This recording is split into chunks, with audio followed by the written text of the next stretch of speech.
મધમાખીઓ આ પાઠમાં અનિતા મધમાખીનો ઉછેર કેવી રીતે કરે છે આપણે જોવાનું છે. અનિતાના ઘેર અને ભણવા માટે પૈસા હતા નહીં એટલે શું કરતી હતી અનિતા?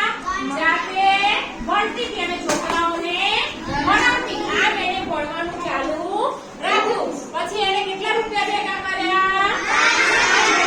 એમાંથી પેટી કેટલાની લાવી? 2000. કેટલી પેટી? 2 પેટી લાવી. પછી કેટલા રૂપિયા વધ્યા?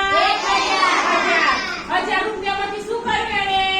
તો જે મધપૂડો હોય ને મધપૂડો એને ચોખ્ખો રાખવા માટેની દવા ખરીદી અને બીજા પૈસાની ખાંડની ચાસણી કરી. ચાસણી રાખીએ તો મધમાખીઓ જલ્દી આવે એટલા માટે એને ચાસણી ખરીદી અને દવા ખરીદી.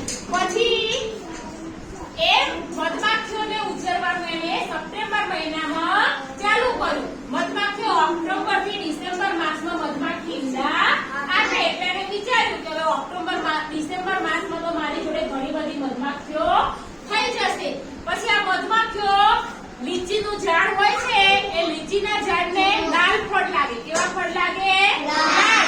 એનો મોર સુગંધિત હોય એટલે એ મધમાખીઓ એ મોર ઉપર બેસે છે અને જલ્દી એનો રસ ચૂસી લે છે. એટલે લીચીના વૃક્ષ હોય છે ત્યાં મધમાખીઓ ઘણા પ્રમાણમાં ઉત્પાદન થઈ શકે. આ વૃક્ષો મધમાખીઓને ખૂબ ગમે છે. કયા વૃક્ષો? લીચીના વૃક્ષો. મધમાખી ઉછેરની તાલીમ એને પછી શરૂ કરી અને આ તાલીમ લેવા જતી હતી ત્યારે એક જ છોકરી હતી. કોણ? અનિતા. અનિતા એકલી જ છોકરી હતી અને બાકીના બધા કોણ હતા?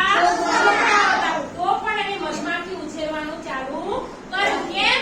કારણ કે એને એ વ્યવસાય પસંદ હતો એટલે જાતે વ્યવસાયને પસંદ કરેલો. હવે આ મધપૂડાને ઇંગ્લિશમાં શું કહેવાય? પછી મધમાખી ઉછેરે જે મધમાખીનો ઉછેર કરે એ માણસને શું કહેવાય? શું કહેવાય? પછી જે મધમાખી ડંખ મારે ને એને શું કહેવાય? શું કહેવાય? અને મધમાખી કરડે પછી આપણને પીડા થાય એને શું કહેવાય? આ મધમાખી ઉછેર કરતી હતી ત્યારે અનિતાને ઘણી વખત મધમાખીઓ હાથે મોઢા પર અને આંખ પર કરડી જતી અને મધમાખી કરડે ત્યારે શું થાય છે? આંખ સૂજી જાય છે ને એટલે એને આંખ પર સૂજી જતી, મોઢું પર સૂજી જતું હતું. પણ એ કોઈને કહેતી નથી. કેમ નથી કહેતી? કારણ કે એ વ્યવસાય એને જાતે પસંદ કરેલો. એને કોઈએ કહ્યું નતું તું મધમાખીનો ઉછેર કર. એને જાતે એને વ્યવસાય પસંદ કરેલો. એટલે કે મારે કેવું કોને એટલે કોઈને કહેતી નહીં. એવી રીતે જો આ મધમાખીઓ છે ને આ ફૂલોનો રસ ચૂસી અને પછી આ મધપૂડા ઉપર બેસે છે અને મધપૂડામાં રસ એકત્ર કરે છે. રસ કેવો હોય છે? મધનો મીઠો કેવો હોય છે? મીઠો. મધમાખીનો મધપૂડો છે. મધમાખી ઝાડની નજીક કે કોઈ ઘર હોય કે કોઈ દિવાલ હોય એની ઉપર મધપૂડો બાંધે છે અને આજુબાજુના ફૂલો પરથી રસ ચૂસી લાવી અને ક્યાં એકત્રિત કરે છે? મધપૂડામાં. ક્યાં એકત્રિત કરે છે? મધપૂડામાં. આવી રીતે અનિતાએ મધમાખીનો ઉછેર ચાલુ કર્યો અને મધ એકઠું કરતી હતી અને આ મધ શું કરતી હતી? વેચતી હતી. શું કરતી હતી?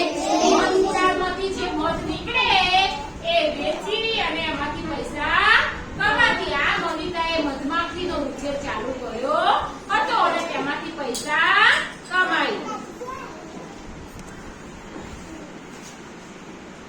ચલો આ નોટમાં દોરી કાઢો. ચલો ફટાફટ પછી આગળ લખાવો.